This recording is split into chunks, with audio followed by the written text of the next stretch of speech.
Spanish പ്രധാനമന്ത്രിയുടെ മുഖത്തടിച്ച് ഒരു 17 വയസ്സുകാരൻ. തെരഞ്ഞെടുപ്പ് പ്രചാരണത്തിനിടയിലാണ് ആക്രമണമുണ്ടായത്. ആക്രമണത്തിൽ പ്രധാനമന്ത്രി മാരിയാനോ റജോയിയുടെ കണ്ണട പൊട്ടി. കാഴ്ചയിലേക്ക്. അഴിമതി ആരോപിതനായ സ്പാനിഷ് പ്രധാനമന്ത്രി മാരിയാനോ റജോയ്ക്കെതിരെ ഉപതെരഞ്ഞെടുപ്പ് പ്രചാരണ പരിപാടിക്കിടെ 17 വയസ്സുകാരന്റെ ആക്രമണം. വടക്കു പടിഞ്ഞാറൻ സ്പെയിനിലെ ഗലീഷ്യയിൽ നടന്ന പ്രചാരണ പരിപാടിയിലാണ് 17 വയസ്സുകാരൻ റജോയുടെ മുഖത്തടിച്ചത്. ഇടിയേറ്റ് പ്രധാനമന്ത്രിയുടെ കണ്ണട തകർന്നു. ഗലീഷ്യയിലെ പോണ്ടെവേഡ്ര നഗരത്തിൽ വെച്ചായിരുന്നു ആക്രമണമുണ്ടായത്. എതിർ സ്ഥാനാർത്ഥി പെഡ്രോ സാഞ്ചസുമായുള്ള സംവാദം അവസാനിച്ചതിനു പിന്നാലെയായിരുന്നു സംഭവം. അഴിമതി ആരോപണ വിധേയനായ റജോയി എന്തുകൊണ്ട് രാജിവെച്ചില്ലെന്ന ചോദ്യം സാഞ്ചസ് ഉന്നയിച്ചിരുന്നു. ആക്രമണത്തിൽ കണ്ണട തകർത്തതിനു പിന്നാലെ റജോയുടെ മുഖത്തും കഴുത്തിലും മുറിവിനു സമാനമായ പാടുകളുമുണ്ടായി. ചുവന്ന പാടുകളുള്ള പ്രധാനമന്ത്രിയുടെ ചിത്രവുമായാണ് ഇന്നലെ സ്പാനിഷ് മാധ്യമങ്ങൾ പുറത്തിറങ്ങിയത്. കറുത്ത ജാക്കറ്റ് ധരിച്ചുവെന്നാണ് യുവാവ് ആക്രമണം നടത്തിയത്. ഇതിനുശേഷം രക്ഷപ്പെടാൻ ശ്രമിച്ച ഇയാളെ പോലീസ് അറസ്റ്റ് ചെയ്തു. ഇയാളുടെ പേരുവിവരങ്ങളോ ചോദ്യം ചെയ്യലിന്റെ വിശദാംശങ്ങളോ പോലീസ് പുറത്തുവിട്ടിട്ടില്ല. International desk, people TV. Islamic സ്റ്റേറ്റിനെതിരെ ഐക്യരാഷ്ട്രസഭ പ്രമേയം പാസാക്കിയാൽ ഇന്ത്യയും പങ്കുചേരുമെന്ന് പ്രതിരോധ മന്ത്രി മനോഹർ പരീക്കർ.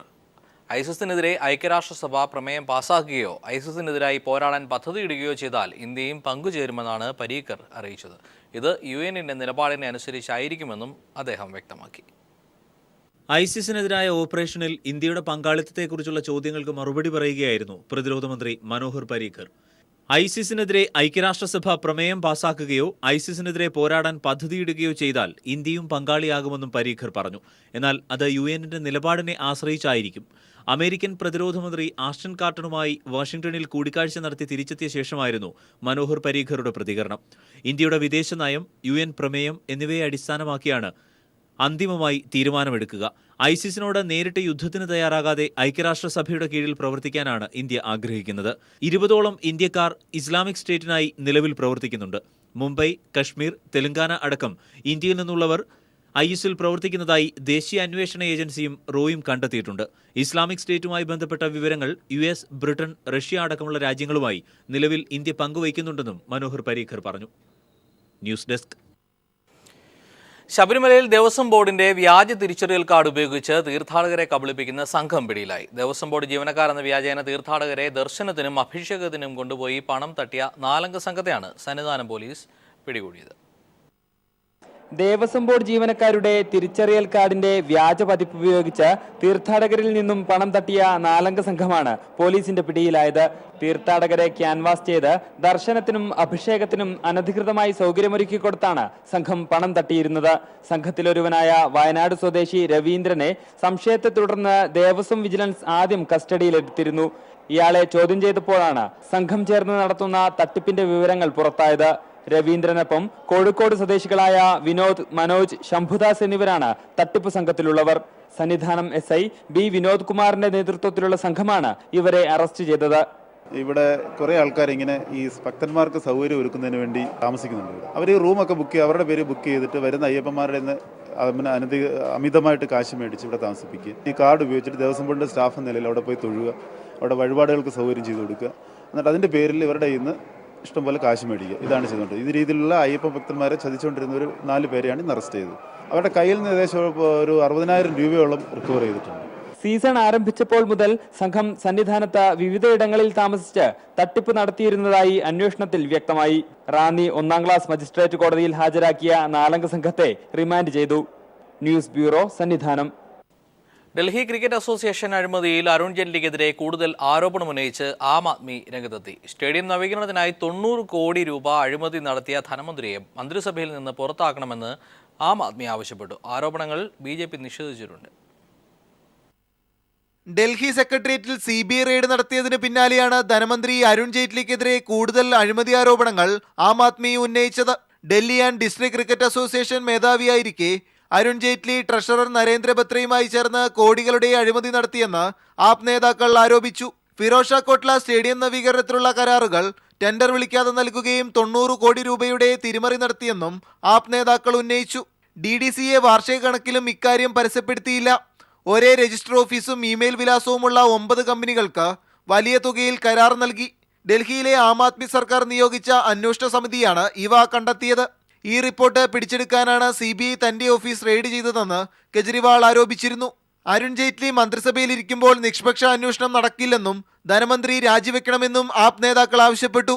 എന്നാൽ ഈ ആരോപണങ്ങൾ തെറ്റെന്ന് UPA ഭരണകാലത്ത് തന്നെ തെളിഞ്ഞതാണെന്ന് BJP പ്രതികരിച്ചു. News bureau, Delhi. കേരള കർണാടക അതിർത്തിയിൽ ശബരിമല തീർത്ഥാടകർ സഞ്ചരിച്ച വാഹനം അപകടത്തിൽപ്പെട്ട് 4 പേർ മരണമടഞ്ഞു. ഇന്ന് പുലർച്ചെയാണ് മുലഹള്ള ചെക്ക് പോസ്റ്റിന് സമീപത്ത് തീർത്ഥാടകർ സഞ്ചരിച്ച വാഹനം അപകടത്തിൽപ്പെട്ടത്.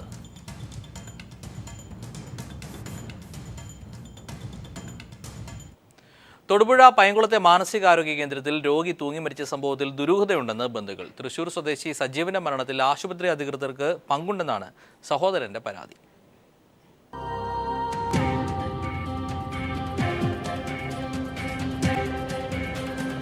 തൊടുപുഴ പൈങ്കുളത്തെ സേക്രഡ് ഹാർട്ട് മാനസികാരോഗ്യ കേന്ദ്രത്തിനെതിരെയാണ് മരിച്ച സജീവന്റെ സഹോദരൻ പ്രകാശിന്റെ പരാതി. ചൊവ്വാഴ്ച 7 മണിയോടെ സജീവനെ ആശുപത്രി വരാന്തയിലെ TV കേബിളിൽ തൂങ്ങി മരിച്ച നിലയിൽ കണ്ടെത്തിയെന്നാണ് ആശുപത്രി അധികൃതർ അറിയിച്ചത്. എന്നാൽ പോലീസും ബന്ധുക്കളും എത്തും മുമ്പ് മൃതദേഹം കേബിളിൽ നിന്ന് അഴിച്ചുമാറ്റുകയും സംഭവത്തിൽ ആശുപത്രി അധികൃതർ മൗനം തുടരുകയും ചെയ്യുന്നത് ദുരൂഹമാണെന്ന് പ്രകാശൻ പറയുന്നു. ഞാൻ പറഞ്ഞിരുന്നു ഞങ്ങൾ വന്നിട്ട് അടിച്ചാൽ മതിയിട്ടെന്ന് ഞാൻ പറഞ്ഞിരുന്നു. ഇവിടെ വന്നപ്പോൾ അങ്ങനെ ഒരു കാരണവശാലും ആ കേബിൾ കണ്ടു കഴിഞ്ഞാൽ അതിൽ ഒരു പ്രാണിക്ക് പോലും ജീവൻ കൊടുക്കാൻ പറ്റാത്ത തരത്തിലാണ്. അത്രയും ആ പൊടി വരെ പിടിച്ച് കിടക്കണം അതിൽ. അതും ഞാൻ ഇത്രയും എൻ്റെ ഇത്രയും നിലം മുട്ടി കിടക്കുന്നത് അതിൻ്റെ അറ്റം നിൽക്കുന്നത് ഏതാണ്ട് ഇതേ ഇതിലാണ്. അതുപോലെ എങ്ങനെ ഒരു മനുഷ്യന് പ്രാണം പോകുന്ന സമയത്തെങ്കിലും മനുഷ്യനൊരു മെഡിസിനിൽ എന്തെങ്കിലും ഒരു പച്ചത്തുരുമ്പ് കിട്ടിയാൽ പിടിക്കും. മനുഷ്യൻ്റെ സ്വഭാവമാണ്. ഇതിനു മുമ്പും ഈ ആശുപത്രിയിലെ രോഗികൾ തൂങ്ങി മരിച്ച നിലയിൽ കണ്ടെത്തിയിട്ടുണ്ടെങ്കിലും സംഭവത്തിൽ പോലീസ് അന്വേഷണം നടത്തുന്നില്ലെന്ന് നാട്ടുകാർക്കും പരാതിയുണ്ട്. മരണത്തെ സംബന്ധിച്ചിട്ട് എങ്ങനെ മരിച്ചു എന്ന് മാനേജ്മെൻറ്റ് അധികൃതർ പുറത്തുവിടുന്നില്ല. മരുന്ന് ഓവർഡോസ് കൊടുത്ത് മരണം സംഭവിച്ചിട്ട് അതിനെ ആത്മഹത്യയാക്കി മാറ്റാൻ സാധ്യത കൂടുതലാണ്. അതുകൊണ്ട് മരണത്തെക്കുറിച്ചിട്ട് അന്വേഷണം നടത്തണം. RDOയുടെ നേതൃത്വത്തിൽ ഇൻക്വസ്റ്റ് തയ്യാറാക്കി അന്വേഷണം നടത്തി അതിനകത്ത് യഥാർത്ഥ വസ്തുത പുറത്തു കൊണ്ടുപോകണം. ഈ ദുരൂഹ മരണത്തിൻ്റെ കാര്യകാരണങ്ങൾ പുറത്തു കൊണ്ടുവരണമെന്നാണ് ഞങ്ങൾക്ക് ആവശ്യപ്പെടാനുള്ളത്.